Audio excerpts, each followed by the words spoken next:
Good morning students. बच्चे अज असी story number 5 सांझी कंध कर रहे हैं तो इसके कहानीकार का नाम है संतोख सिंह धीर। ये जी सांझी कंध है, दो भरा जोड़े हैं, ठीक है, ताए चाचे के पुत्र हैं, उन्होंने घर के विचकार बनी हुई कंध जी है वो जी संबंधित जी कहानी है, उस कंध के बारे जी ये स्टोरी है। 8 महीने की खज्जल खुआरी मगरों जदों कपूर सिंह बेचारा मसी घर बनाउण की पुज्जत विच होया तो रेड़का सांझी कंध उत्ते पै गया। कहते कि 8 महीने की खज्जल खुआरी मतलब होंदा है परेशानी। तो मगरों कहते कि जो कपूर सिंह जिहड़ा आ मसां घर पुज्जत होना मतलब जो थोड़े कोल पैसे वगैरह होए, पैसों का उन्हें प्रबंध किया। रेड़का मतलब होंदा झगड़ा, कहते कि सारा झगड़ा फिर काहदे उत्ते हो गया, सांझी कंध के उत्ते। कहते कि उन्हें पैसों का प्रबंध तो कर लिया पर हुण सारी गल कित्थे अड़ गई सी, सांझी कंध के उत्ते। ये कंध उहदे चाचे के पुत दरबारे नाल सांझी सी। हुण इस कहानी दे विच दो मेन पात्र हैं, ठीक है, एक तो है कपूर सिंह ते दूसरा है दरबारा। कहते कि जिहड़ी सांझी कंध की सी, जिहड़ी उहदे चाचे के पुत जिहड़ा सीगा उहदे नाल सांझी सीगी, उहदे घर दे नाल सांझी कंध सी। ते कहते कि हुण सारा लड़ाई झगड़ा जिहड़ा सांझी कंध नूं लैके होया। पिछले वरे दियां बारिशां विच कपूर सिंह दा घर ढह गया सी। कहते कि पिछले साल जदों मींह वगैरह पे सन तो कपूर सिंह दा घर दा काफ़ी नुकसान होया सी, काफ़ी उहदा घर जिहड़ा ढह गया सी। उंज तां किन्ने घर ढह गए सन पर कपूर सिंह दे घर दा ढहना पिंड विच सब तो वड्डी दुर्घटना सी। कहते कि वैसे तो बहुत सारे घर ढह गए पर कहते कपूर सिंह दे घर दा ढहना पिंड सब तो वड्डी दुर्घटना इस करके सी कि उहदे घर दा कुछ भी बचिया नहीं सी, पूरे दा पूरा घर ढह गया सी। एक भी खण साबत नहीं सी रिहा, खण मतलब चीज़, कोई भी चीज़ साबत नहीं सी बची, पूरी तो पूरी तरह जिहड़ा दा घर जिहड़ा ढह चुका सी।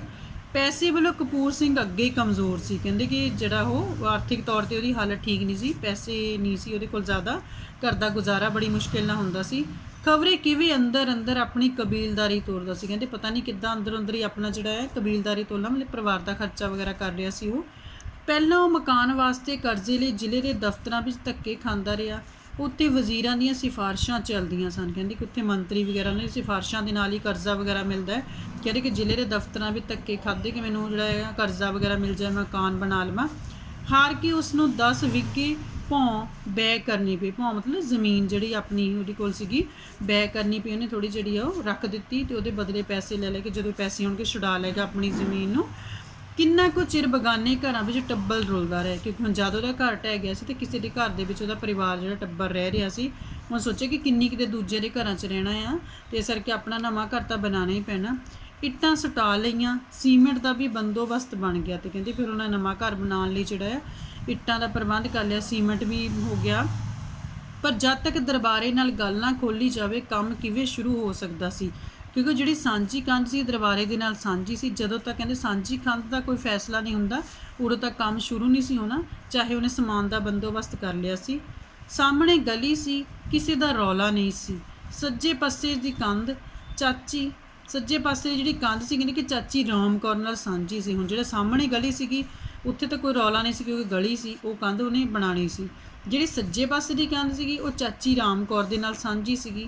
कपूर सिंह दे नाल ही कुछ हिस्सा उहदे घर दा भी डिग पिया, जिस तो वो आप तंग सी, उहनूं आप कंध दी लोड़ सी। जिहड़ी उहदा सज्जा पासा सी उधरों भी उहनूं कोई प्रॉब्लम नहीं सी, चाची मनदी सी कि हाँ कंध बनानी उहनूं भी जरूरत सी। पिछले पासे चन्नण सिंह चीनीए की आबादी सी, जिहड़ा घर दा पिछला पासा सी बैक साइड सी, उत्थे चन्नण सिंह चीनीआ भाई का नाम है, उहदी आबादी मतलब उहदी जगह सी। कदे ना कदे उन्हें भी 2 खान आबादी विच छत्तने सन, कदी ना कदी कहते कि उन्हें उस जगह के उत्ते घर बनाना ही सीगा, इसलिए उन्हें शतीर धरन वेले अद्ध देना मान लिया। उन्हें सोचा कि जो कंध बनेगी शतीर वगैरह उपर धरे जांदा, पुराने टाइम जिद्दां गार्डर वगैरह शतीर हुंदे सन वड्डे वड्डे, छत जिहड़ी उन्हां दे सहारे हुंदी सी, लैंटर नहीं सी हुंदे। तो कहते कि उन्हें भी मान लिया। झगड़ा सारा दरबारे वाली खब्बी बाही का, खब्बी बाही मतलब खब्बे पासे वाली जिहड़ी कंध सी, तो ये झगड़ा थोड़े कीतियां मुकदा नहीं सी दिसदा। तो इस तरह कहते कि सारे पासे जिहड़ा है कपूर सिंह नूं किसी पासे कोई प्रॉब्लम नहीं सी, सारे पासे ठीक सी, सारे मनदे सन कंध बनाने लई। पर कहते कि सिर्फ कि जिहड़ा खब्बे पासा सीगा दरबारे जिहड़े घर दे नाल लगदा वो सी कंध दा जिहड़ा सारा झगड़ा सी उही नहीं सी मनदा।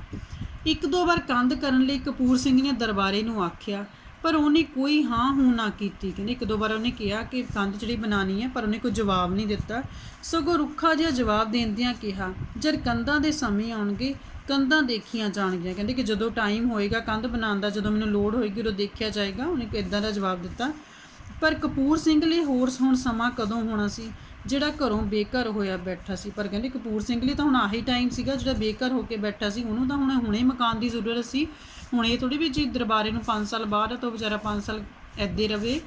ਦਰਬਾਰੇ ਵਾਲੀ ਇਹ ਕੰਧ ਵਡਾਰੂਆਂ ਵੇਲੇ ਤੀ ਕੱਚੀ ਤੇ ਥਾਂ ਤੋਂ ਗਈ ਹੋਈ ਸੀ। ਵਡਾਰੂ ਮਤਲਬ ਜਿਹੜੇ ਨੇ ਬਜ਼ੁਰਗ ਦਾਦੇ ਪੜਦਾਦੇ ਉਸ ਵੇਲੇ ਤੋਂ ਕਹਿੰਦੇ ਕਿ ਕੱਚੀ ਸੀਗੀ, ਥਾਂ ਤੋਂ ਜਿਹੜੀ ਖਰਾਬ ਸੀ ਉਹਦੀ ਹਾਲਤ ਹੋਈ ਉਹ। ਕਈ ਥਾਂ 4-4 ਉਂਗਲਾਂ ਦੀਆਂ ਭੰਗਾਂ ਖੁੱਲੀਆਂ ਹੋਈਆਂ ਸਨ। ਕਹਿੰਦੇ ਇੱਕਦਮ ਇਹਦੇ ਕੰਧਾਂ ਦੇ ਵਿੱਚ ਹੋਲ ਵੀ ਹੋਏ ਸਨ। ਉਂਝ ਵੀ ਥੋਥੜ ਮਤਲਬ ਹੁੰਦੀ ਬੇਜਾਨ ਜਿਹੀ ਕੰਧ ਜਦ ਮਰਜ਼ੀ ਢਹਿ ਸਕਦੀ ਸੀ, ਜਿਵੇਂ ਰੇਹੀ ਦੀ ਖਾਦੀ ਹੁੰਦੀ। ਛੋਟੇ ਛੋਟੇ ਕੀੜੇ ਜਿਹੜੇ ਮਿੱਟੀ ਦੇ ਵਿੱਚ ਚਲੇ ਜਾਂਦੇ ਆ, ਖਾ ਲੈਂਦੇ ਕੰਧ ਜਿਹੜੀ ਉਹਨੂੰ ਮਿੱਟੀ ਨੂੰ ਕੱਢ ਦਿੰਦੇ ਬਾਹਰ। ਆਰ ਪਾਰ ਕਈ ਮੋਰੀਆਂ, ਪਿੱਛੋਂ ਕੋਠੜੀ ਦੇ ਸ਼ਤੀਰ ਦੱਬੇ ਹੋਏ ਤੇ ਛੱਤ ਝੁਕੀ ਹੋਈ ਸੀ। ਕਹਿੰਦੇ ਕਿ ਜਿਹੜੀ ਹੈ ਆਰ ਪਾਰ ਕਈ ਮੋਰੀਆਂ ਹੋਈਆਂ ਸਨ ਕੰਧ ਦੇ ਵਿੱਚ। ਕਹਿੰਦੇ ਸ਼ਤੀਰ ਜਿਹੜੇ ਉਹ ਵੀ ਥੱਲੇ ਨੂੰ ਝੁਕ ਗਏ ਸਨ, ਦੱਬ ਹੋ ਗਏ ਸਨ। ਲੋੜ ਅਸਲ ਵਿੱਚ ਦਰਬਾਰੇ ਨੂੰ ਵੀ ਕੰਧ ਦੀ ਉਨੀ ਸੀ ਜਿੰਨੀ ਕਪੂਰ ਸਿੰਘ ਨੂੰ। ਨਵੀਂ ਕੰਧ ਮਾੜੀ ਵੀ ਕਿਸ ਨੂੰ ਰਹਿੰਦੀ ਹੈ। ਤੇ ਕਹਿੰਦੇ ਕਿ ਅਸਲ ਦੇ ਵਿੱਚ ਜਿਹੜੀ ਦਰਬਾਰੇ ਨੂੰ ਵੀ ਕੰਧ ਦੀ ਜ਼ਰੂਰਤ ਸੀ, ਜਿੱਦਾਂ ਦੀ ਕੰਧ ਦੀ ਹਾਲਤ ਦੱਸੀ ਇਹਦੇ ਵਿੱਚ, ਠੀਕ ਹੈ, ਉਹਦੇ ਅਕੋਰਡਿੰਗ ਕੀ ਹੈ ਕਿ ਦਰਬਾਰੇ ਨੂੰ ਵੀ ਨਵੀਂ ਕੰਧ ਦੀ ਲੋੜ ਸੀਗੀ ਜਿੰਨੀ ਕਪੂਰ ਸਿੰਘ ਨੂੰ ਸੀ। ਕਪੂਰ ਸਿੰਘ ਨੇ ਤਾਂ ਘਰ ਬਣਾਉਣਾ ਸੀ, ਪਰ ਉਹ ਦਰਬਾਰੇ ਦੀ ਘਰ ਦੀ ਕੰਧ ਸੀ, ਇਸ ਕਰਕੇ ਉਹਨੂੰ ਵੀ ਜ਼ਰੂਰਤ ਸੀ, ਨਹੀਂ ਤਾਂ ਉਹਦੀ ਵੀ ਛੱਤ ਢਹਿ ਸਕਦੀ ਸੀ। ਨਵੀਂ ਕੰਧ ਮਾੜੀ ਵੀ ਕਿਸ ਨੂੰ ਰਹਿੰਦੀ। ਨਾਲੇ ਕਹਿੰਦੇ ਕਿ ਅਗਰ ਨਵੀਂ ਕੰਧ ਚਲੋ ਬਣਾ ਵੀ ਲਈ ਜਾਵੇ ਤਾਂ ਵੀ ਕਹਿੰਦੇ ਮਾੜੀ ਵੀ ਕਿਸੇ ਨੂੰ ਨਹੀਂ ਰਹਿੰਦੀ ਹੈ ਉਹ। ਪਰ ਬਹਾਨੇ ਲਈ ਇੱਕ ਲੇਖੇ ਉਸ ਨੂੰ ਇਸ ਕੰਧ ਬਿਨਾਂ ਸਰਦਾ ਵੀ ਸੀ। ਪਰ ਕਹਿੰਦੇ ਕਿ ਇੱਕ ਪਾਸੇ ਕੀ ਸੀਗਾ, ਦਰਬਾਰੇ ਨੂੰ ਇਸ ਕਰਕੇ ਜ਼ਰੂਰਤ ਨਹੀਂ ਸੀ ਮਹਿਸੂਸ, ਉਹ ਸਰ ਰਿਹਾ ਸੀਗਾ। ਉਹਦੇ ਕੋਲ 2 ਘਰ ਸਨ। ਇਸ ਪੁਰਾਣੇ ਕੋਠੇ ਵਿੱਚ ਉਹਦਾ ਕੱਖ ਕੰਡਾ ਤੇ ਡੰਗਰ ਵੱਛਾ ਹੁੰਦਾ ਸੀ। ਹੁਣ ਜਿਹੜਾ ਦਰਬਾਰਾ ਉਹਦਾ ਕਿਉਂ ਸਰ ਰਿਹਾ ਸੀ, ਕਿਉਂਕਿ 2 ਮਕਾਨ ਸੀਗੇ। ਜਿਹੜੇ ਘਰ ਦੀ ਕੰਧ ਨਾਲ ਜਿਹੜੀ ਢਹਿਣ ਵਾਲੀ ਸੀ, ਜਿਸ ਤਰ੍ਹਾਂ ਦੀ ਹਾਲਤ ਖਰਾਬ ਸੀ, ਉਸ ਕੋਠੇ ਦੇ ਵਿੱਚ, ਉਸ ਕਮਰੇ ਦੇ ਵਿੱਚ ਤਾਂ ਸਿਰਫ ਕੋਈ ਸੀ ਉਹਨੇ ਡੰਗਰ ਵੱਛਾ ਰੱਖਿਆ ਹੋਇਆ ਸੀ, ਉਹਨੇ ਆਪਣੇ ਪਸ਼ੂ ਵਗੈਰਾ ਰੱਖੇ ਹੋਏ ਸਨ। ਆਪ ਉਹ ਇਸ ਤੋਂ ਅਗਲੇ ਘਰ ਵਿੱਚ ਰਹਿੰਦੇ ਸਨ ਤੇ ਖੁਦ ਉਹ ਦੂਸਰੇ ਘਰ ਦੇ ਵਿੱਚ ਰਹਿੰਦਾ ਸੀ, ਇਸ ਕਰਕੇ ਉਹਨੂੰ ਕੋਈ ਜ਼ਰੂਰਤ ਨਹੀਂ ਸੀਗੀ ਕਿ ਹਾਂ ਮੈਂ ਹੁਣੇ ਜਿਹੜੀ ਉਹ ਕੰਧ ਬਣਾਵਾਂ ਜਾਂ ਮੈਂ ਆਪਣੀ ਜਿਹੜੀ ਆ ਜ਼ਰੂਰਤ ਨਹੀਂ ਸੀ ਕੰਧ ਦੀ। ਇਸ ਕਰਕੇ ਜਿਹੜਾ ਉਹ ਕਪੂਰ ਸਿੰਘ ਨਾਲ ਚੰਗੀ ਤਰ੍ਹਾਂ ਗੱਲ ਵੀ ਨਹੀਂ ਕਰਦਾ। ਜਿਸ ਦੀ ਹਾਲਤ ਬੜੀ ਚੰਗੀ ਸੀ, ਉਹਨਾਂ ਦੇ ਗੁਜ਼ਾਰੇ ਲਈ ਕਾਫੀ ਸੀ। ਪਰ ਕਪੂਰ ਸਿੰਘ ਨੂੰ ਤਾਂ ਕੰਧ ਬਣਾਏ ਬਿਨਾਂ ਕਿਸੇ ਤਰ੍ਹਾਂ ਵੀ ਨਹੀਂ ਸੀ ਸਰਦਾ। ਪਰ ਕਹਿੰਦੇ ਕਿ ਦਰਬਾਰੇ ਤਾਂ ਬੇਸ਼ੱਕ ਸਰ ਰਿਹਾ ਸੀ, 2 ਘਰ ਸੀ, ਇੱਕ ਜਿਹੜੇ ਨਾਲ ਦਾ ਘਰ ਤੇ ਪਸ਼ੂ ਰਹਿੰਦੇ ਸੀ ਤਾਂ ਅਗਲੇ ਘਰ 'ਚ ਖੁਦ ਰਹਿੰਦਾ ਸੀ। ਪਰ ਕਪੂਰ ਸਿੰਘ ਦਾ ਗੁਜ਼ਾਰਾ ਨਹੀਂ ਸੀ ਹੁੰਦਾ, ਉਹਦਾ ਨਹੀਂ ਸੀ ਸਰ ਰਿਹਾ, ਉਹ ਤਾਂ ਘਰੋਂ ਬੇਘਰ ਹੋ ਕੇ ਬੈਠਾ ਸੀ। ਨਵੇਂ ਘਰ ਉੱਤੇ ਜਿਸ ਨੇ ਨਵੇਂ ਸਿਰਿਓਂ ਪੈਸਾ ਲਾਣਾ ਹੋਵੇ ਉਹ ਹੁਣ ਕੱਚ ਵੀ ਕਿਉਂ ਰੱਖੇ। ਕੱਚ ਮਤਲਬ ਕਮੀ। ਹੁਣ ਜੇ ਕਿਸੇ ਨੇ ਨਵਾਂ ਘਰ ਬਣਾਉਣਾ ਹੈ, ਹੁਣ ਇੱਦਾਂ ਤਾਂ ਹੈ ਨਹੀਂ ਗਾ ਕਿ 3 ਕੰਧਾਂ ਪੱਕੀਆਂ ਤੇ ਇੱਕ ਕੰਧ ਜਿਹੜੀ ਕੱਚੀ ਰੱਖ ਕੇ ਉੱਤੇ ਛੱਤ ਵਗੈਰਾ ਕਰ ਲਵੇ। ਹੁਣ ਜਦ ਮਕਾਨ ਬਣਾਉਣਾ ਹੀ ਬਣਾਉਣਾ ਤਾਂ ਵੀ 4 ਕੰਧਾਂ ਅਗਰ ਪੱਕੀਆਂ ਹੋਣ ਤਾਂ ਜ਼ਿਆਦਾ ਵਧੀਆ ਹੈ। 3 ਪਾਸੇ ਦੀਆਂ ਕੰਧਾਂ ਪੱਕੀਆਂ ਨਿਕਲਦੀਆਂ ਸਨ। ਇਹ ਚੌਥੀ ਕੰਧ ਕੱਚੀ ਰਹਿ ਕੇ ਉਹ ਮਕਾਨ ਦੀ ਜਖਣਾ ਕਿਉਂ ਪੁੱਟ ਲਵੇ। ਉਹ ਨਹੀਂ ਸੀ ਚਾਹੁੰਦਾ ਕਿ ਮੈਂ ਮਕਾਨ ਦੀ ਹਾਲਤ ਜਿਹੜੀ ਆਪਣੇ ਦੀ ਖਰਾਬ ਕਰ ਲਵਾਂ, ਸਿਰਫ ਇੱਕ ਕੰਧ ਨੂੰ ਕੱਚੀ ਰੱਖ ਕੇ। ਪੱਕੀਆਂ ਕੰਧਾਂ ਉੱਤੇ ਕਦੇ ਚੁਬਾਰੇ ਵੀ ਬਣ ਸਕਦੇ ਹਨ। ਕੱਚੀਆਂ ਤੇ ਬੋਦੀਆਂ ਕੰਧਾਂ ਦੇ ਅੱਗੇ ਥੋੜ੍ਹਾ ਹੱਥ ਲੱਗੇ। ਕਹਿੰਦੇ ਕਿ ਅੱਗੇ ਥੋੜ੍ਹਾ ਪਤਾ, ਕੱਚੀਆਂ ਕੰਧਾਂ ਦੇ ਕਰਕੇ ਤਾਂ ਕਹਿੰਦੇ ਮਕਾਨ ਢਹਿ ਗਿਆ ਸੀ। ਇਸ ਕਰਕੇ ਅਗਰ ਪੱਕੀਆਂ ਕੰਧਾਂ ਹੋਣਗੀਆਂ 4 ਪਾਸੇ ਤੇ ਕਹਿੰਦੇ ਕਿ ਉੱਪਰ ਚੁਬਾਰਾ, ਉੱਪਰ ਹੋਰ ਕਮਰੇ ਵੀ ਅਸੀਂ ਪਾ ਸਕਦੇ ਹਾਂ। ਕਪੂਰ ਸਿੰਘ ਬੜਾ ਤੰਗ ਪਿਆ। ਸ਼ਰੀਕ ਕਹਿੰਦੇ ਹੁੰਦੇ ਨੇ ਮਿੱਟੀ ਦਾ ਵੀ ਬੁਰਾ। ਉਹਨੂੰ ਰਹਿ ਕੇ ਦਰਬਾਰੇ ਉੱਤੇ ਗੁੱਸਾ ਆਉਂਦਾ। ਕਹਿੰਦੇ ਕਿ ਜਿੱਦਾਂ ਹੁਣ ਸ਼ਰੀਕ ਜਿਹੜਾ ਹੁੰਦਾ, ਜਦੋਂ ਤਾਏ ਚਾਚੇ ਦੇ ਮੁੰਡੇ ਜਿਹੜੇ ਹੁੰਦੇ ਸ਼ਰੀਕ ਕਹਾਉਂਦੇ ਹਨ, ਕਹਿੰਦੇ ਕਿ ਮਿੱਟੀ ਦਾ ਵੀ ਬੁਰਾ ਹੁੰਦਾ ਆ। ਉਹਨੂੰ ਬਾਰ-ਬਾਰ ਦਰਬਾਰੇ 'ਤੇ ਗੁੱਸਾ ਆ ਰਿਹਾ ਸੀ ਕਿ ਕਿਉਂ ਨਹੀਂ ਉਹ ਗੱਲ ਮੰਨ ਰਿਹਾ। ਪਰ ਗੁੱਸੇ ਨਾਲ ਉਹ ਜਾਣਦਾ ਸੀ ਕੰਮ ਸੌਰਨਾ ਨਹੀਂ। ਉਹਨੂੰ ਪਤਾ ਸੀ ਕੰਮ ਮੇਰਾ ਬਣਨਾ ਨਹੀਂ, ਪਿਆਰ ਦੇ ਨਾਲ ਜੇ ਅਗਰ ਮੰਨ ਜਾਏ ਤਾਂ ਠੀਕ ਹੈ। ਚਾਚੀ ਰਾਮ ਕੌਰ, ਚੰਨਣ ਸਿੰਘ ਚੀਨੀਆਂ ਤੇ ਹੋਰ ਕਈਆਂ ਨੂੰ ਉਹਨੇ ਆਖਿਆ ਕਿ ਉਹ ਦਰਬਾਰੇ ਨੂੰ ਜਾ ਕੇ ਸਮਝਾਉਣ। ਪਰ ਦਰਬਾਰਾ ਕਿ ਰੱਸੀ ਦਾ ਸੱਪ ਬਣਿਆ ਸੀ ਬੈਠਾ ਸੀ। ਰੱਸੀ ਦਾ ਸੱਪ ਬਣਾ ਮਤਲਬ ਆਪਣੀ ਗੱਲ ਦੇ ਉੱਤੇ ਅੜੇ ਰਹਿਣਾ। ਗਲੀ ਗੁਆਂਢ ਮਿੱਤਰ ਪਿਆਰਾ ਜਦ ਕਿਸੇ ਨੂੰ ਵੀ ਆਈ ਗਈ ਨਾ ਦਿੱਤੀ। ਜਦ ਉਹਨੇ ਮਤਲਬ ਕਿ ਕਿਸੇ ਨਾਲ ਚੰਗੀ ਤਰ੍ਹਾਂ ਗੱਲ ਨਹੀਂ ਕੀਤੀ, ਕਿਸੇ ਨੂੰ ਰਿਸਪੌਂਸ ਨਹੀਂ ਦਿੱਤਾ, ਤਾਂ ਉਹਨੇ ਸੋਚਿਆ ਇੱਕ ਵਾਰ ਉਹ ਫਿਰ ਜਾ ਕੇ ਆਪ ਦਰਬਾਰੇ ਨੂੰ ਸਮਝਾਵੇ, ਖਬਰੇ ਕੋਈ ਗੱਲ ਉਹਦੀ ਅਕਲ ਵਿੱਚ ਹੀ ਆ ਜਾਵੇ। ਫਿਰ ਉਹਨੇ ਸੋਚਿਆ, ਕਹਿੰਦੇ ਕਿ ਮੈਂ ਦਰਬਾਰੇ ਨੂੰ ਆਪ ਸਮਝਾਉਣਾ, ਸ਼ਾਇਦ ਉਹਨੂੰ ਸਮਝ ਹੀ ਲੱਗ ਜਾਵੇ।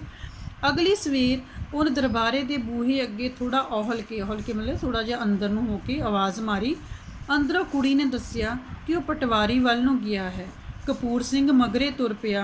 ਉੱਥੇ ਹੀ 2 ਆਦਮੀਆਂ ਸਾਹਮਣੇ ਗੱਲ ਕਰਨੀ ਯੋਗ ਸਮਝੀ। ਤੇ ਕਪੂਰ ਸਿੰਘ ਜਿਹੜਾ ਆ, ਜਦੋਂ ਨੇ ਉਹਦੀ ਕੁੜੀ ਨੇ ਦੱਸਿਆ, ਦਰਬਾਰੇ ਦੀ ਕੁੜੀ ਨੇ ਕੋਈ ਪਟਵਾਰੀ ਦੇ ਘਰ ਗਿਆ, ਕਪੂਰ ਸਿੰਘ ਕਹਿੰਦਾ ਕਿ ਚੱਲ ਉੱਥੇ 4 ਆਦਮੀ ਹੋਰ ਹੋਣਗੇ, ਮੈਂ ਉਹਨਾਂ ਦੇ ਸਾਹਮਣੇ ਗੱਲ ਕਰ ਲਾਂਗਾ।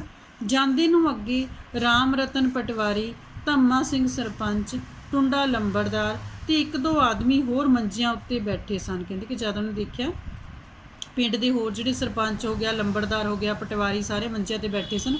ਦਰਬਾਰਾ ਪਟਵਾਰੀ ਦੀ ਪੈਂਦ ਬੈਠਾ, ਪੈਂਦ ਮਤਲਬ ਪੈਰਾਂ ਵਾਲੇ ਪਾਸੇ ਬੈਠਾ, ਜਿਵੇਂ ਕੁਝ ਲਿਖਵਾ ਰਿਹਾ ਸੀ।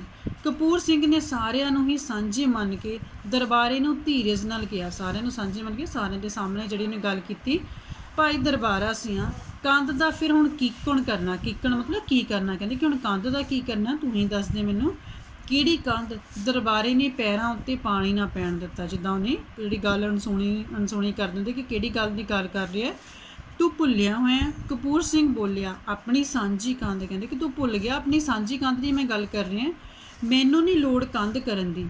ਓਪਰਿਆਂ ਵਾਂਗ ਦਰਬਾਰੇ ਨੇ ਉਹਦੇ ਵੱਲੋਂ ਮੂੰਹ ਫੇਰ ਕੇ ਹਵਾ ਵਿੱਚ ਖਾਲੀ ਝਾਕਦਿਆਂ ਕਿਹਾ। ਦੂਜੇ ਪਾਸੇ ਨੂੰ ਜਿਹੜਾ ਹੈ ਜਿੱਧਰ ਕੋਈ ਬੈਠਾ ਨਹੀਂ ਸੀ ਉੱਧਰ ਨੂੰ ਦੇਖਦਿਆਂ ਹੋਇਆਂ ਉਹਨੇ ਦਰਬਾਰਾ ਜਿਹੜਾ ਆ ਕਹਿੰਦਾ ਕਿ ਮੈਨੂੰ ਨਹੀਂ ਕੋਈ ਜ਼ਰੂਰਤ ਹੈਗੀ ਕੰਧ ਕਰਨ ਦੀ, ਮੈਨੂੰ ਨਹੀਂ ਲੋੜ ਹੈਗੀ। ਜੇ ਤੈਨੂੰ ਲੋੜ ਨਹੀਂ ਮੈਨੂੰ ਤਾਂ ਹੈ। ਕਪੂਰ ਸਿੰਘ ਨਿਮਾਣਾ ਹੋ ਕੇ ਬੋਲਿਆ, ਬਹੁਤ ਨਿਮਰਤਾ ਦੇ ਨਾਲ ਬੋਲਿਆ। ਉਹ ਕਹਿੰਦਾ ਕਿ ਮੈਨੂੰ ਤਾਂ ਜ਼ਰੂਰਤ ਹੈ। ਪਰ ਇਹ ਗੱਲ ਦਰਬਾਰੇ ਦੀ ਨੇੜਿਓਂ ਵੀ ਨਾ ਗਈ। ਮਤਲਬ ਕਿ ਜਿਹੜਾ ਦਰਬਾਰਾ ਹੈ ਉਹਨੇ ਬਿਲਕੁਲ ਵੀ ਇਸ ਗੱਲ ਵੱਲ ਧਿਆਨ ਨਹੀਂ ਦਿੱਤਾ ਕਿ ਕਪੂਰ ਸਿੰਘ ਨਿਮਰਤਾ ਦੇ ਨਾਲ ਮੈਨੂੰ ਕਹਿ ਰਿਹਾ ਹੈ। ਉਹਨੇ ਹੋਰ ਵੀ ਰੁੱਖੀ ਤਰ੍ਹਾਂ ਕਿਹਾ, ਤੈਨੂੰ ਲੋੜ ਹੈ ਤੂੰ ਕਰ ਲਾ। ਬਹੁਤ ਰੁੱਖਾ ਜਿਹਾ ਜਵਾਬ ਉਹਨੇ ਦਿੱਤਾ। ਕਹਿੰਦੇ ਕਿ ਅਗਰ ਤੈਨੂੰ ਜ਼ਰੂਰਤ ਹੈ ਤੂੰ ਕਰ ਲਾ, ਪਰ ਮੈਨੂੰ ਜ਼ਰੂਰਤ ਨਹੀਂ ਹੈ। ਮੈਂ ਕਿਵੇਂ ਕਰ ਸਕਦਾ ਭਲਾ? ਐਡੀ ਬੜੀ ਕੰਧ, ਕੱਲਾ 40 ਫੁੱਟ ਲੰਬੀ, 14 ਫੁੱਟ ਉੱਚੀ, 2.5 ਇੰਚ ਚੌੜੀ। ਕਹਿੰਦਾ ਕਿ ਮੇਰੇ ਕੋਲ ਇੰਨੇ ਪੈਸੇ ਨਹੀਂ ਹੈ ਕਿ ਜਿਹੜੀ ਮੈਂ ਕੱਲਾ ਇਸ ਕੰਧ ਦਾ ਜਿਹੜਾ ਖਰਚਾ ਚੱਕ ਸਕਾਂ। ਮੈਂ ਤਾਂ ਖੁਦ ਜਿਹੜਾ ਪਹਿਲਾਂ ਕਰਜ਼ਾ ਲੈ ਕੇ ਜਿਹੜਾ ਕਰਨ ਲੱਗੇ ਹਾਂ, ਮਕਾਨ ਬਣਾਉਣ ਲੱਗੇ ਹਾਂ। ਫਿਰ ਮੇਰੇ ਸਿਰ ਆਸਾਨ ਹੈ। ਦਰਬਾਰਾ ਕਹਿੰਦਾ ਫਿਰ ਮੈਨੂੰ ਕੋਈ ਆਸਾਨ ਹੈ? ਕਹਿੰਦਾ ਕਿ ਤੇਰੀ ਮਰਜ਼ੀ ਕਰਨਾ, ਠੀਕ ਹੈ। ਨਹੀਂ ਆਸਾਨ ਤਾਂ ਨਹੀਂ, ਮੇਰਾ ਕੰਮ ਤਾਂ ਅਟਕਿਆ ਖੜਾ। ਕਹਿੰਦਾ ਕਿ ਆਸਾਨ ਦੀ ਗੱਲ ਨਹੀਂ, ਪਰ ਮੇਰਾ ਕੰਮ ਰੁਕਿਆ ਹੋਇਆ ਸਿਰਫ ਕੰਧ ਕਰਕੇ। ਮੈਨੂੰ ਜ਼ਿੰਮੇਵਾਰੀ ਹੈ ਤੇਰੇ ਕੰਮ ਦੀ, ਅਟਕਿਆ ਰਹੇ। ਦਰਬਾਰਾ ਸਿਰ ਨੂੰ ਆਇਆ। ਕਹਿੰਦਾ ਕਿ ਮੈਨੂੰ ਕੋਈ ਜ਼ਿੰਮੇਵਾਰੀ ਨਹੀਂ ਤੇਰੇ ਕੰਮ ਦੀ, ਜੇ ਅਟਕਿਆ ਤਾਂ ਅਟਕਿਆ ਰਹੇ। ਕੋਲੋਂ ਪਟਵਾਰੀ ਨੇ ਹੌਲੀ ਜਿਹੀ ਆਖਿਆ, ਕਾਹਨੂੰ ਬਾਖੋ ਚੌੜ ਹੁੰਨੇ ਹੋ, ਮੁਕਾ ਲਓ ਰਲ ਕੇ। ਜਿਹੜਾ ਕੋਲ ਪਟਵਾਰੀ ਸੀਗਾ ਉਹਨੇ ਹੌਲੀ ਜਿਹਾ ਕਹਿੰਦਾ ਕਿ ਕਾਹਨੂੰ ਤੁਸੀਂ ਜਿਹੜਾ ਆ ਠੀਕ ਹੈ ਮਿਲ ਕੇ ਆਕੜ ਦੇ ਵਿੱਚ ਉਹ ਕਹਿੰਦੇ ਕਿ ਮਿਲ ਕੇ ਜਿਹੜਾ ਆ ਇਹਦਾ ਇਸ ਗੱਲ ਨੂੰ ਜਿਹੜਾ ਤੁਸੀਂ ਠੀਕ ਹੈ ਖਤਮ ਕਰੋ, ਮਿਲ ਕੇ ਕੋਈ ਵੀ ਡਿਸੀਜਨ ਜਿਹੜਾ ਲੈ ਲਓ। ਪਰ ਸਰਪੰਚ ਨੇ ਮਲਵੀ ਜੀਵ ਨਾਲ ਚੱਬ ਕੇ ਟੋਕਿਆ। ਜਿਹੜਾ ਸਾਡਾ ਸਰਪੰਚ ਉਹ ਨਹੀਂ ਸੀ ਚਾਹੁੰਦਾ ਕਿ ਦੋਹਾਂ ਭਰਾਵਾਂ ਦੇ ਵਿੱਚ ਜਿਹੜਾ ਆ ਸੁਲ੍ਹਾ ਹੋਵੇ, ਜਾਂ ਦੋ ਭਰਾ ਮਿਲ ਕੇ ਕਰਨ। ਤੇ ਉਹਨੇ ਕਿਹਾ, ਆਪਾਂ ਨੇ ਕਾਹਨੂੰ ਆਉਣਾ ਪਟਵਾਰੀ ਜੀ, ਭਾਈ ਨਹੀਂ ਆਪੇ ਸਮਝਣਗੇ। ਉਹ ਨਹੀਂ ਸੀ ਚਾਹੁੰਦਾ ਕਿ ਦੋਨੋਂ ਮਿਲ ਜੁਲ ਕੇ ਜਿਹੜਾ ਕੋਈ ਡਿਸੀਜਨ ਲੈਣ।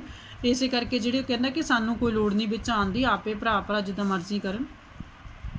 ਕਪੂਰ ਸਿੰਘ ਸਰਪੰਚ ਦਾ ਰੁੱਖ ਤਾੜ ਗਿਆ। ਉਹ ਤਾੜ ਗਿਆ ਸੀ, ਸਮਝ ਗਿਆ ਸੀ ਕਿ ਕਿਆ ਕਹਿਣਾ ਚਾਹੁੰਦਾ, ਕਿਸ ਰੁੱਖ ਕਿਆ ਸੋਚ ਰਿਹਾ ਸਰਪੰਚ। ਅੱਗੇ ਵੀ ਉਹ ਕਈ ਵਰਿਆਂ ਤੋਂ ਉਹਦੇ ਨਾਲ ਲੱਗਦਾ ਆਉਂਦਾ ਸੀ। ਹੁਣ ਜਿਹੜਾ ਸਰਪੰਚ ਹੈ ਕਪੂਰ ਸਿੰਘ ਦੀ ਨਾਲ ਇੱਕ ਤਰ੍ਹਾਂ ਦੇ ਨਾਲ ਉਹਨਾਂ ਦੀ ਆਪਸ ਕਿਸੇ ਗੱਲੋਂ ਕੋਈ ਜਿਹੜੀ ਲੱਗਦੀ ਆਉਂਦੀ ਸੀ, ਆਪਸ 'ਚ ਦੁਸ਼ਮਣੀ ਸੀਗੀ, ਬਣਦੀ ਨਹੀਂ ਸੀ ਆਪਸ 'ਚ। ਦਰਬਾਰੇ ਕੱਪਲ ਨੂੰ ਇਹਨਾਂ ਗੱਲਾਂ ਦੀ ਕੀ ਸਮਝ, ਕੱਪਲ ਮਤਲਬ ਬੇਵਕੂਫ। ਕਹਿੰਦੇ ਕਿ ਦਰਬਾਰਾ ਇੱਥੇ ਬੇਵਕੂਫ ਬਣ ਕੇ ਸਰਪੰਚ ਦੀਆਂ ਗੱਲਾਂ ਵਿੱਚ ਆਈ ਜਾ ਰਿਹਾ ਸੀ। ਉਹਨੂੰ ਇਹਨਾਂ ਗੱਲਾਂ ਦੀ ਕੀ ਸਮਝ ਸੀਗੀ ਕਿ ਜਿਹੜਾ ਸਰਪੰਚ ਹੈ ਦੋਨਾਂ ਭਰਾਵਾਂ ਨੂੰ ਆਪਸ 'ਚ ਲੜਾਉਣਾ ਚਾਹੁੰਦਾ ਹੈ।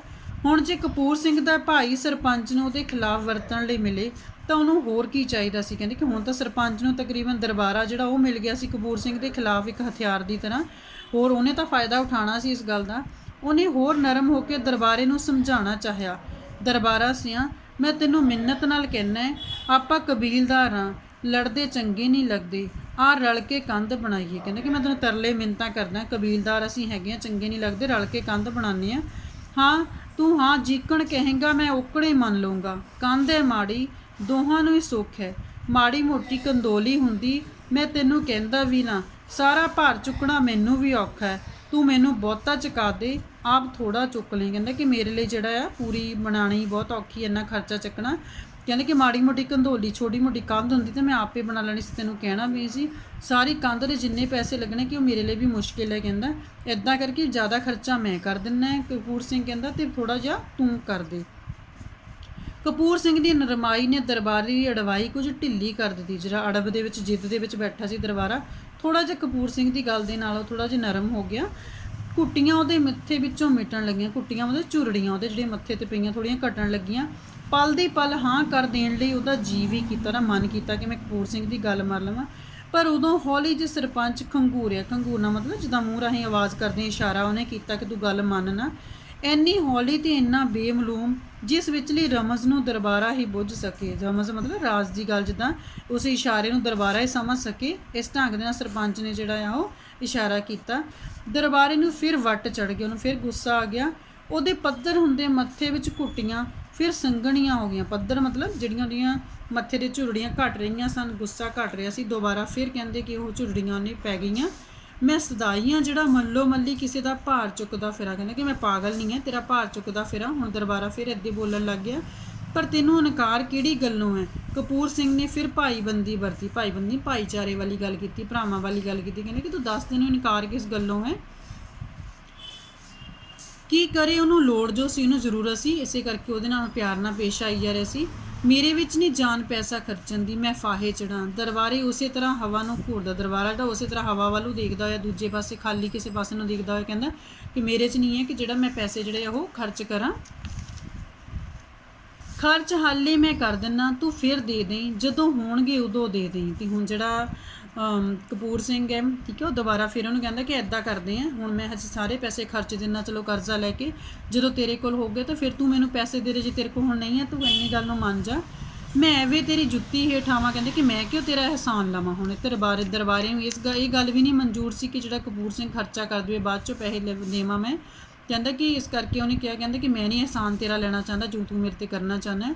ਦਰਬਾਰਾ ਕਿਸੇ ਰਾਹ ਨਹੀਂ ਸੀ ਤੁਰਨ ਨੂੰ ਦਿੰਦਾ। ਕਹਿੰਦੇ ਕਿ ਦਰਬਾਰਾ ਕਿਸੇ ਪਾਸੇ ਵੀ ਨਹੀਂ ਸੀ ਮੰਨ ਰਿਹਾ ਉਸ ਗੱਲ ਨੂੰ। ਭਾਈ ਜੀ ਹੋਵੇ ਤਾਂ ਉਹਦੇ ਵਰਗਾ ਕੋਈ ਮਿੱਤਰ ਨਹੀਂ, ਜੇ ਭਾਈ ਦੁਸ਼ਮਣ ਬਣ ਜਾਵੇ ਉਹਦੇ ਵਰਗਾ ਦੁਸ਼ਮਣ ਨਹੀਂ। ਕਹਿੰਦੇ ਕਿ ਅਗਰ ਭਰਾ ਜਿਹੜਾ ਆ ਦੋਸਤ ਬਣ ਕੇ ਰਵੇ ਸਾਰੀ ਜ਼ਿੰਦਗੀ, ਤਾਂ ਕਹਿੰਦੇ ਕਿ ਉਹਦੇ ਵਰਗਾ ਉਸ ਬੰਦੇ ਨੂੰ ਕਿਸੇ ਹੋਰ ਦੋਸਤ ਦੀ ਲੋੜ ਨਹੀਂ ਪੈਂਦੀ। ਪਰ ਕਹਿੰਦੇ ਕਿ ਜੇ ਭਰਾ ਦੁਸ਼ਮਣਾਂ ਦੀ ਤਰ੍ਹਾਂ ਬਿਹੇਵ ਕਰੇ ਤਾਂ ਫਿਰ ਕਹਿੰਦੇ ਉਹਦੇ ਵਰਗਾ ਕੋਈ ਦੁਸ਼ਮਣ ਵੀ ਨਹੀਂ ਹੋ ਸਕਦਾ, ਉਹ ਫਿਰ ਦੁਸ਼ਮਣੀ ਵੀ ਜਿਹੜੀ ਜ਼ਿਆਦਾ ਨਿਭਾਉਂਦਾ ਹੈ। ਟੁੰਡੇ ਲੰਬੜਦਾਰ ਨੇ ਗੱਲ ਮੁਕਾਣੀ ਚਾਹੀ, ਲੈਣਾ ਦੇਣਾ ਬਣਿਆ ਹੋਇਆ ਹੀ, ਕੋਈ ਡਰ ਨਹੀਂ ਅੱਗੜ ਪਿੱਛਣ ਦਾ। ਜਿਹੜਾ ਲੰਬੜਦਾਰ ਉਹ ਵੀ ਚਾਹੁੰਦਾ ਸੀ ਕਿ ਦੋਹਾਂ ਭਰਾਵਾਂ 'ਚ ਸੁਲ੍ਹਾ ਹੋ ਜਾਵੇ, ਦੋਨੋਂ ਭਰਾ ਜਿਹੜੀ ਰਜਾਮੰਦੀ ਨਾਲ ਗੱਲ ਕਰ ਲੈਣ। ਕਹਿੰਦਾ ਕਿ ਅੱਗੇ ਪਿੱਛੇ ਦਾ ਕੋਈ ਗੱਲ ਨਹੀਂ ਬਣਿਆ ਹੋਇਆ। ਕਪੂਰ ਸਿੰਘ ਦੀ ਹਾਲਤ ਉੱਤੇ ਉਹਨੂੰ ਤਰਸ ਆ ਰਿਹਾ ਸੀ। ਤੈਨੂੰ ਨਹੀਂ ਪਤਾ ਚਾਚਾ, ਦਰਬਾਰੇ ਨੇ ਝੱਟ ਤਾੜ ਦਿੱਤਾ, ਉਹ ਚੁੱਪ ਕਰ ਗਿਆ। ਕਿਹੜਾ ਲੱਕੜ ਤੋਂ ਆਪਣੀ ਬੇਇੱਜ਼ਤੀ ਕਰਾਵੇ। ਲੱਕੜ ਇੱਥੇ ਹੁਣ ਦਰਬਾਰੇ ਨੂੰ ਕਿਹਾ ਗਿਆ, ਹੇਠੀ ਕਰਾਉਣਾ ਹੁੰਦਾ, ਬੇਇੱਜ਼ਤੀ ਕਰਾਉਣਾ। ਹੁਣ ਉਹ ਵੀ ਵਿਚਾਰਾ ਚੁੱਪ ਕਰ ਗਿਆ ਕਿ ਕਿਹੜਾ ਤੋਂ ਬੇਇੱਜ਼ਤੀ ਕਰਾਈ ਜਾਵੇ। ਕਪੂਰ ਸਿੰਘ ਦੁਖੀ ਹੋ ਗਿਆ, ਕੀ ਕਰੇ ਕੀ ਨਾ ਕਰੇ। ਇਹ ਬੇਈਮਾਨ ਕਿਸੇ ਪਾਸੇ ਨਹੀਂ ਮੰਨਦਾ। ਕਪੂਰ ਸਿੰਘ ਕਹਿੰਦਾ ਕਿ ਕਿਸੇ ਪਾਸੇ ਵੀ ਨਹੀਂ ਮੰਨ ਰਿਹਾ ਦਰਬਾਰਾ, ਨਾ ਤਾਂ ਪੈਸੇ ਦੇਣ ਲਈ, ਨਾ ਕੰਧ ਦੇ ਜੇ ਪੈਸੇ ਬਾਅਦ ਵਿੱਚ ਲੈਣੇ ਆ ਤਾਂ ਵੀ ਨਹੀਂ। ਕਹਿੰਦੇ ਕਿਸੇ ਪਾਸੇ ਮੰਨ ਨਹੀਂ ਰਿਹਾ। ਪੱਲਿਓਂ 400 ਰੁਪਈਆ ਲਾ ਕੇ ਉਹਨਾਂ ਮੁਫਤ ਵਿੱਚ ਕੰਧ ਬਣਾ ਕੇ ਦੇ ਦਿਓ ਤਾਂ ਲੋੜ ਹੈ, ਜੀ ਅੱਧ ਮੰਗੋ ਤਾਂ ਲੋੜ ਨਹੀਂ। ਕਹਿੰਦਾ ਜੇ ਮੈਂ ਸਾਰੇ ਪੈਸੇ ਖਰਚ ਕਰਕੇ ਬਣਾ ਦੇਵਾਂ ਫਿਰ ਦਰਬਾਰੇ ਨੂੰ ਕੋਈ ਪ੍ਰੋਬਲਮ ਨਹੀਂ ਹੈ। ਤੇ ਹੁਣ ਕਹਿੰਦੇ ਕਿ ਉਹਨੂੰ ਪ੍ਰੋਬਲਮ ਹੈ ਜੇ ਮੈਂ ਪੈਸੇ ਉਹਦੇ ਬਦਲੇ ਥੋੜ੍ਹੇ ਉਹਦਾ ਅੱਧ ਮੰਗ ਰਿਹਾ, ਕਿਉਂਕਿ ਕੰਧ ਦੋਹਾਂ ਦੀ ਸਾਂਝੀ ਹੈ। ਉਹ ਜਾਣਦਾ ਹੈ ਕੰਧ ਤਾਂ ਇਹਨੂੰ ਆਪਣੀ ਲੋੜ ਨੂੰ ਬਣਾਉਣੀ ਪੈਣੀ ਹੈ, ਉਹ ਕਿਉਂ ਖਾਮ-ਖਾ ਹਾਮੀ ਭਰੇ, ਸ਼ਤੀਰ ਉਹਦਾ ਕੋਈ ਲਾ ਨਹੀਂ ਸਕਦਾ। ਤੇ ਇਸ ਤਰ੍ਹਾਂ ਕਹਿੰਦੇ ਦਰਬਾਰਾ ਇਸ ਗੱਲ ਨੂੰ ਸਮਝਦਾ ਸੀਗਾ ਕਿ ਜਿਹੜੀ ਕੰਧ ਤੁਹਾਨੂੰ ਕਪੂਰ ਸਿੰਘ ਨੂੰ ਬਣਾਉਣੀ ਪੈਣੀ ਹੈ, ਜਿਹੜੇ ਕੰਧ ਦੇ ਸ਼ਤੀਰ ਧਰਿਆ ਨੂੰ ਕੋਈ ਲਾ ਨਹੀਂ ਸਕਦਾ, ਕਿਉਂਕਿ ਦੋਹਾਂ ਦੇ ਘਰਾਂ ਦੀ ਸਾਂਝੀ ਕੰਧ ਹੈ। ਇਸ ਕਰਕੇ ਜਿਹੜਾ ਉਹ ਆਪਣੀ ਗੱਲ 'ਤੇ ਆਕੜਿਆ ਹੋਇਆ ਸੀ। ਦਰਬਾਰਾ ਸਿਆਂ ਕਪੂਰ ਸਿੰਘ ਬਿਰ-ਬਿਰ ਕਰਨ ਲੱਗਾ। ਬਿਰ-ਬਿਰ ਕਰਨਾ ਮਤਲਬ ਤਰਲੇ ਮਿੰਨਤਾਂ ਕੀਤੀਆਂ। ਮੇਰੇ ਹਾਲ ਕੰਨੀ ਦੇਖ, ਕਿੰਨਾ ਚਿਰ ਹੋ ਗਿਆ ਮੈਨੂੰ ਰੋਲਦੇ ਨੂੰ। ਕਹਿੰਦੇ ਕਿ ਮੇਰੇ ਹਾਲ ਪਾਸੇ ਮੇਰੀ ਹਾਲਤ ਤਾਂ ਦੇਖ। ਤਰਲੇ ਜਦੋਂ ਕਰਦਾ ਕਹਿੰਦਾ ਮੇਰੀ ਹਾਲਤ ਦੇਖ, ਕਿੰਨੀ ਦੇਰ ਹੋ ਗਈ ਕਹਿੰਦਾ ਮੈਨੂੰ ਦੂਜਿਆਂ ਦੇ ਘਰਾਂ 'ਚ ਰੁਲਦੇ ਨੂੰ। ਮੈਂ ਵੀ ਨਵਾਂ ਘਰ ਬਣਾ ਕੇ ਆਪਣਾ ਘਰ ਰਹਿਣਾ ਚਾਹੁੰਦਾ। ਤੂੰ ਐਵੇਂ ਅੜਿੱਕਾ ਨਾ ਡਾ, ਜੀਕਣ ਕਹੇਂਗਾ ਓਕਣੇ ਕਰ ਲੇਗਾ। ਜੀਕਣ ਮਤਲਬ ਜਿੱਦਾਂ, ਓਕਣੇ ਮਤਲਬ ਉੱਦਾਂ। ਕਹਿੰਦੇ ਕਿ ਜਿੱਦਾਂ ਤੂੰ ਕਹੇਂਗਾ ਮੈਂ ਉੱਦਾਂ ਕਰਾਂ, ਬਸ ਤੂੰ ਅੜਿੱਕਾ ਨਾ ਡਾ, ਮੇਰਾ ਕੰਮ ਜਿਹੜਾ ਹੋ ਲੈਣ ਦੇ, ਮੰਨ ਜਾ ਗੱਲ ਨੂੰ। ਨਿੱਕਾ ਜਿਹਾ ਖੰਗੂਰਾ ਫਿਰ ਸੁਣਿਆ। ਉਸੇ ਟਾਈਮ ਖੰਗੂਰਾ ਕਿਹਨੇ ਮਾਰਿਆ? ਸਰਪੰਚ ਨੇ। ਇਹ ਇਸ਼ਾਰਾ ਸੀ ਦਰਬਾਰੇ ਵਾਸਤੇ ਕਿ ਕਪੂਰ ਸਿੰਘ ਦੀ ਕਿਤੇ ਗੱਲ ਨਾ ਮੰਨ ਲਵੇ। ਦਰਬਾਰੇ ਵਿੱਚ ਜਿਵੇਂ ਓਪਰੀ ਹਵਾ ਆ ਗਈ ਹੋਵੇ। ਬਿਨਾਂ ਅੱਖ ਮਿਲਾਏ ਉਹਨੇ ਕੋਰਾ ਹੋ ਕੇ ਆਖਿਆ, ਮੇਰਾ ਹਾਲ ਕਿਹੜਾ ਚੰਗਾ ਹੈ, ਮੈਂ ਤੇਰੇ ਹਾਲ ਕੰਨੀ ਦੇਖਾਂ। ਹਾਲ ਕੰਨੀ ਤੇਰੀ ਹਾਲਤ ਵੱਲ ਕਹਿੰਦੇ ਦੇਖਾਂ, ਮੇਰੇ ਹਾਲਤ ਵੀ ਇੱਦਾਂ ਦੀ ਹੈ। ਪਟਵਾਰੀ, ਸਰਪੰਚ, ਲੰਬੜਦਾਰ ਸਾਰੇ ਚੁੱਪ ਕਰਕੇ ਸੁਣਦੇ ਰਹੇ।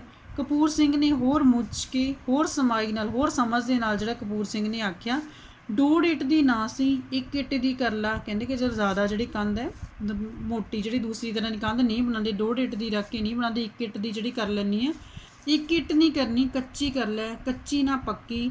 ਚੱਲ ਤੂੰ ਇੱਟ ਦਾ ਹੀ ਅੱਧ ਦੇ ਦੇ, ਮਜ਼ਦੂਰੀ ਨਾ ਸੀ। ਕਹਿੰਦੇ ਕਿ ਜਿਹੜੇ ਮਜ਼ਦੂਰ ਕੰਧ ਬਣਾਉਣ ਲਈ ਲਾਏ ਜਾਣਗੇ, ਕਹਿੰਦੇ ਕਿ ਉਹਦੇ ਪੈਸੇ ਨਾ ਸੀ, ਤੂੰ ਇੱਟਾਂ ਦੇ ਪੈਸੇ ਦੇ ਦੇ, ਉਨੇ ਕੇ ਦੇ ਦੇ, ਉਹਦੇ ਨਾਲ ਹੀ ਮੈਨੂੰ ਜਿਹੜਾ ਕੁਛ ਆਸਰਾ ਹੋ ਜਾਏਗਾ।